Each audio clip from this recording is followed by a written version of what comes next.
వేసాక నెయ్యి వేస్తున్నాం.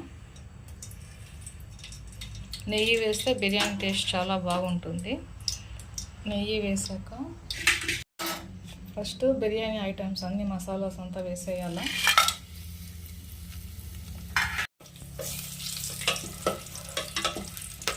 ఆనియన్ వేసుకుందాం.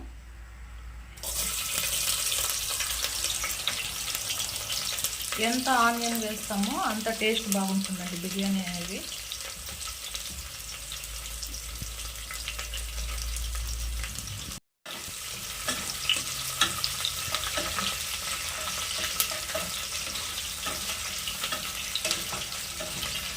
కరివేపాకు వేసుకుందాం.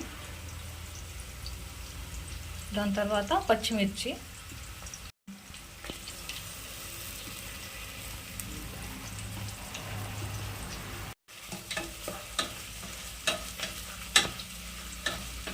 అల్లం పేస్ట్ వేసుకుందాం. అల్లం ఉల్లిపాయ పేస్ట్,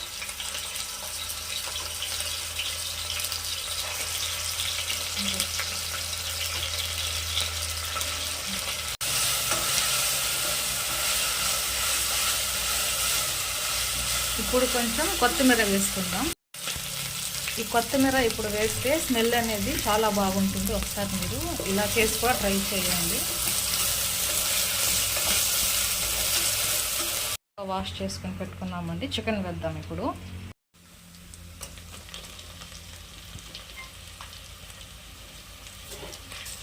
మీరు గ్యాస్ అనేది కొంచెం లో ఫ్లేమ్లోనే పెట్టుకోండి, లేకపోతే మసాలా అంతా మాడిపోతుంది.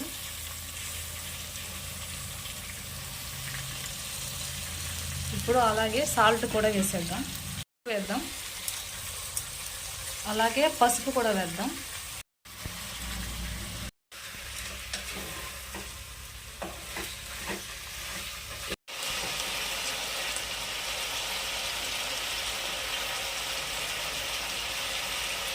మనం టమాటాలు వేసుకుందాం.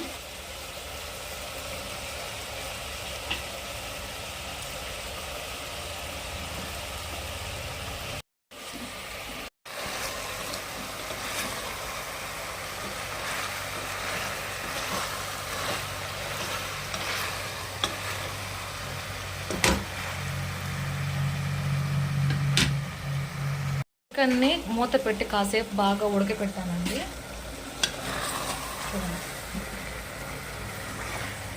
సో ఇప్పుడు మనం వీటికి మసాలా అనేది వేద్దాం.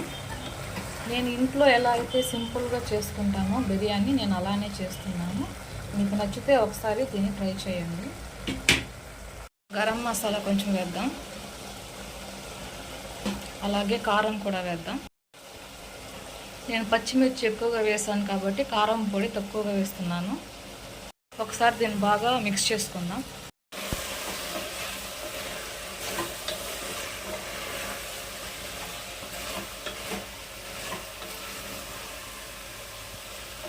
బిర్యానీ చేసిన ఇందులో కర్డ్ కొంచెం వేస్తానండి, టేస్ట్ బాగుంటుంది.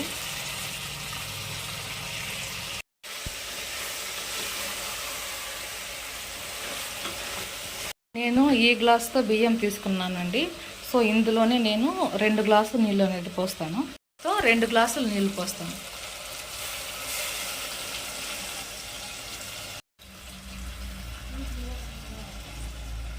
కొంచెం ఫుడ్ కలర్ అనేది యాడ్ చేసుకుందాం. ఫుడ్ కలర్ అనేది కొంచెమే తీసుకున్నాను. ఎక్కువగా కలర్ ఉంటే బిర్యానీ అనేది బాగుంటుంది చూసేకి. నేను కొద్దిగా కలర్ తీసుకున్నా. ఈ నీళ్ళని బాగా మరగనిద్దాం. ఇందులో బిర్యానీ మసాలా కొంచెం వేసుకుందాం.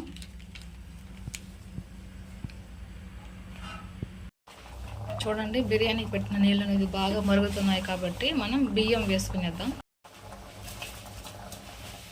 ఒకసారి బియ్యం వేసేసి బాగా కలిపేద్దాం. అలాగే మిగిలి ఉన్న కొత్తిమీర కూడా వేసుకునేద్దాం.